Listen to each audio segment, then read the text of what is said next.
Australia దక్షిణ Perth దగ్గర అడవిలో మంటలు చెలరేగి చెట్లన్నీ కాలి బూడిదయ్యాయి. గత వారం రోజులుగా మంటలు పెద్ద ఎత్తున ఎగిసిపడుతున్నాయి. దీనికి తోడు 60 కిలోమీటర్ల వేగంతో గాలి వీస్తుండటంతో పక్కనే ఉన్న నగరానికి మంటలు వ్యాపించాయి.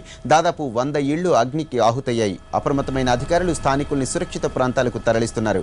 ఫైర్ సిబ్బంది హెలికాప్టర్ల ద్వారా మంటల్ని అదుపులోనికి తెచ్చే ప్రయత్నం చేస్తున్నారు.